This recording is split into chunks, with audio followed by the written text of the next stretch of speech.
Bonjour à tous et bienvenue dans cette nouvelle édition du Non-Stop Info. Voici les principaux titres de ce journal. Moïse Katumbi en campagne et les ralliements qui se multiplient autour de l'opposant et candidat à l'élection présidentielle du 20 décembre. Moïse Katumbi, fort du ralliement notamment de l'ancien Premier ministre Matata Ponyo ou encore de celui de l'homme d'affaires Seth Kikouni. À un mois du référendum constitutionnel au Tchad, rencontre entre le président de transition Mahamat Idriss Déby Itno et le leader des transformateurs Succès Masra, récemment rentré d'exil. Les cultures urbaines à l'honneur à Douala, des spectacles de danse et autres expositions d'art étaient au programme du Douala Music Art Festival. L'Afrique du Sud accuse Israël de crimes de guerre et de génocide à Gaza. Les mots du président sud-africain Cyril Ramaphosa à l'ouverture d'un sommet extraordinaire virtuel des BRICS, sommet consacré au conflit israélo-palestinien. Outre un cessez-le-feu immédiat et complet, l'Afrique du Sud, qui est depuis longtemps un fervent défenseur de la cause palestinienne, a demandé le déploiement d'une force rapide des Nations Unies. Quant à la Chine, qui soutient une solution à deux États, elle réclame aussi un cessez-le-feu immédiat, même positionnement côté russe. Vladimir Poutine appelle à un cessez-le-feu à Gaza et souligne aussi que la seule manière d'aboutir à une paix durable au Proche-Orient est la création d'un État palestinien, alors que le conflit a depuis le 7 octobre fait au moins 12 300 morts à Gaza, des civils tués dans les bombardements israéliens. Parmi les morts recensés à ce jour figurent au moins 5000 enfants. Deux autres candidats se désistent de la présidentielle du 20 décembre 2023 en République démocratique du Congo. Il s'agit de l'homme d'affaires Seth Kikouni et de l'ancien député national Frank Diongo qui se rallient désormais à Moïse Katumbi. Leur désistement se fait en faveur de l'ancien gouverneur du Katanga, de plus en plus perçu comme l'un des principaux challengers du président sortant Félix Tshisekedi. Leur retrait interviennent à la suite de celui de l'ancien Premier ministre Matata Ponyo, qui invite d'ailleurs les autres parties prenantes aux discussions de Pretoria à suivre le pas. Écoutons-le. À la suite des consultations qui se sont tenues à Pretoria, en Afrique du Sud, Moïse Katumbi Chapwe se dégage comme les candidats pouvant conduire les tickets de l'opposition représentés par 4 grands partis et regroupements ayant pris part à ces assises. En référence à cette recommandation et conformément à la décision de mon parti, je tiens à annoncer mon désistement de la course présidentielle de décembre 2023 en faveur de Moïse Katumbi Chapwe. L'aspiration profonde du peuple doit transcender nos égos et nos ambitions personnelles. Ainsi, j'invite les deux autres participants aux travaux de Pretoria, ainsi que tous les candidats présidents qui sont soucieux de l'avenir de la RDC et de son peuple, à se joindre à Moïse Katumbi Chapwe pour assurer une victoire certaine aux élections du 20 décembre prochain. En RDC, où une mission de l'Union européenne va être déployée dans le cadre des élections générales du 20 décembre. Le travail aurait commencé. D'autres missions seront également sur place. Missions notamment de l'Union africaine, de la communauté de développement de l'Afrique australe ou encore de la communauté économique des États de l'Afrique centrale.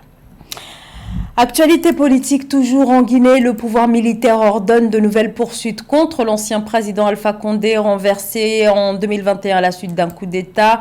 Des poursuites judiciaires pour des faits présumés de trahison. C'est ce qu'indique un écrit du ministère de la Justice au procureur général de Conakry au sujet donc de l'ex-président de 2010 à 2021, actuellement en exil en Turquie. Il est déjà poursuivi pour des faits présumés de corruption ainsi que pour assassinat, actes de torture, enlèvement et viol.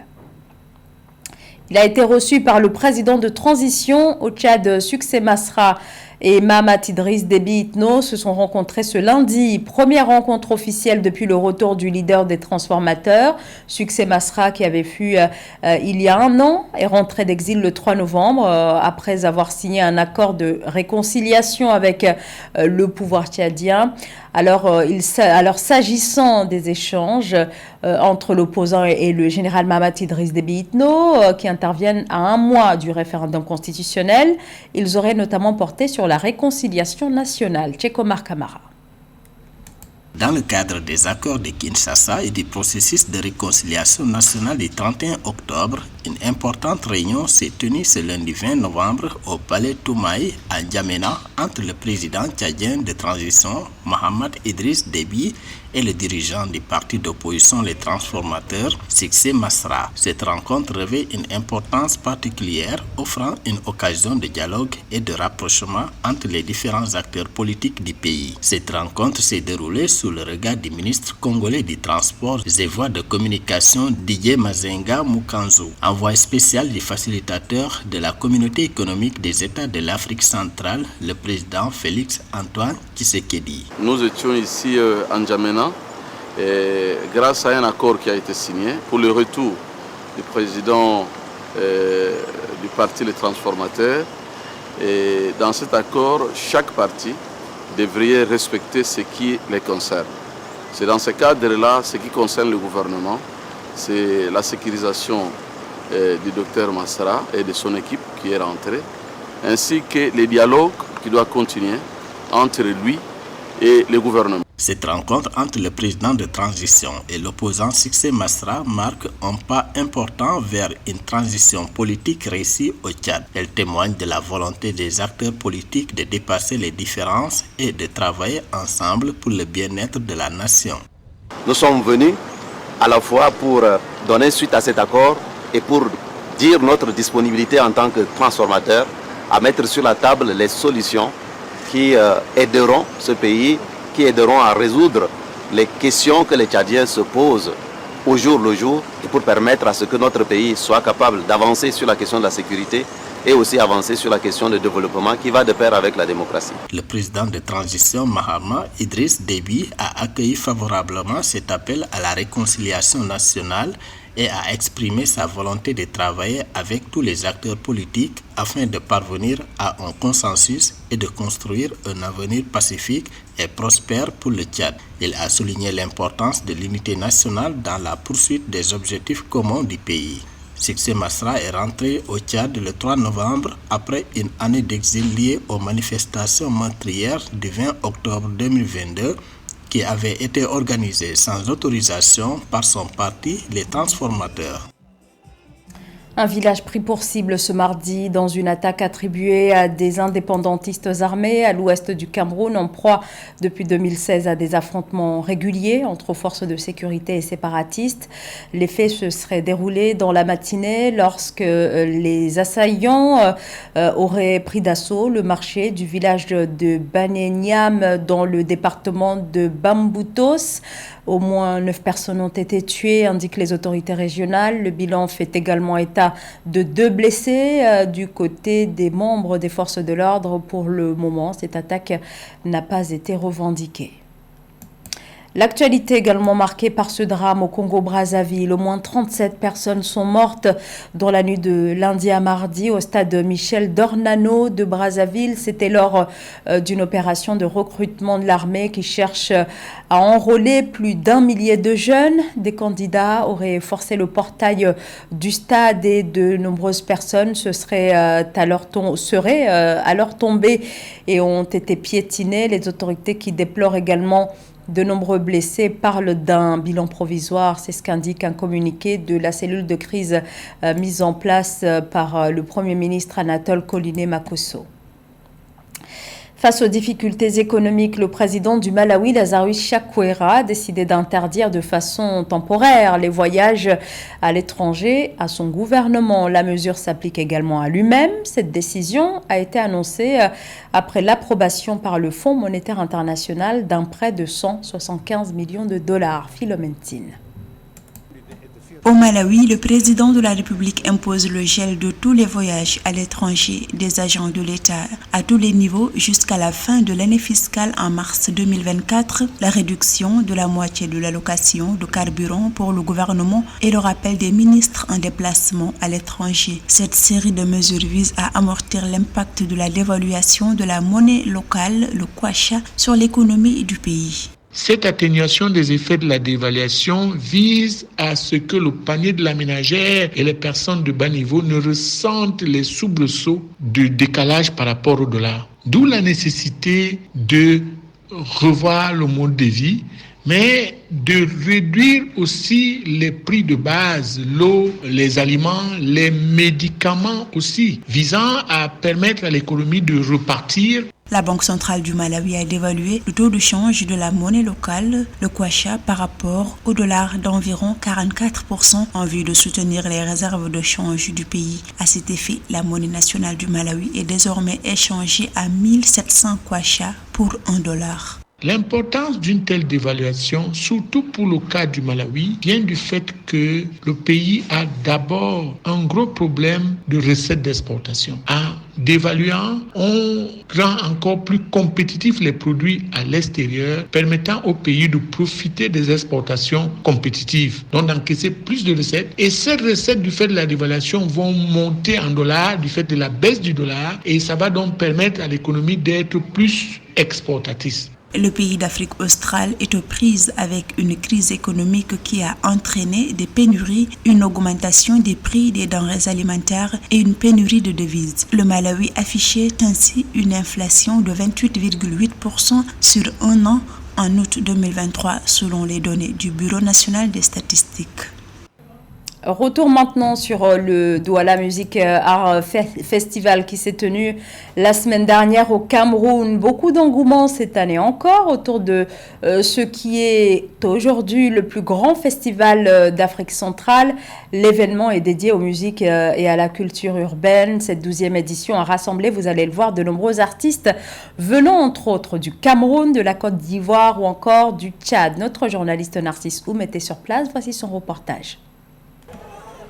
Pour cette 11e édition de Douala Music Art Festival, le public a répondu présent malgré la menace constante de la pluie. Le traditionnel festival de la culture a vibré au rythme des sonorités afro-urbaines. Salatiel, propulsé au rang de superstar par des fans de Douala, a partagé l'affiche avec des artistes comme Rosen, venu du Gabon.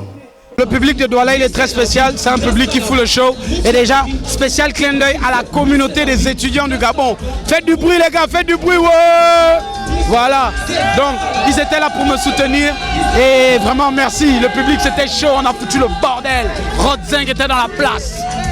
Pour cette édition organisée sur 5 sites, le DOMAF a accueilli une centaine d'artistes de renom venus de divers pays, dont le Tchad, la Côte d'Ivoire ou encore la Martinique. Outre son plateau musical avec des légendes comme Prince Didier et Yango, le festival a été aussi le terrain d'expression des danseurs, créateurs de mode et d'art visuel. On a 47 artistes de musique, 17 artistes d'art visuel, 6 créateurs de mode et une trentaine de professionnels qui viennent de partout dans le monde. C'était très beau de voir des jeunes Camerounais qui parviennent à faire des choses aussi magnifiques. Avec des courriers, des tissus, africtudes, c'était très super. Et les mannequins se sont bien comportés. Il y avait des jolis pas, il y avait de l'ambiance et on a beaucoup apprécié. À noter que Douala Music Art Festival est un événement qui réunit les artistes de renom et des amateurs de musique dans la ville de Douala au Cameroun. Il est dédié aux musiques modernes et à la culture urbaine. Encore une victoire supplémentaire pour l'Afrique du Sud. Après la récente victoire de son club masculin lors de la finale de la Ligue africaine de football, Mamelodi Sundowns a le 19 novembre dernier battu le club marocain, le Sporting Club Casablanca. C'était lors de la finale de la Ligue des champions féminines de football. Joël Ballot.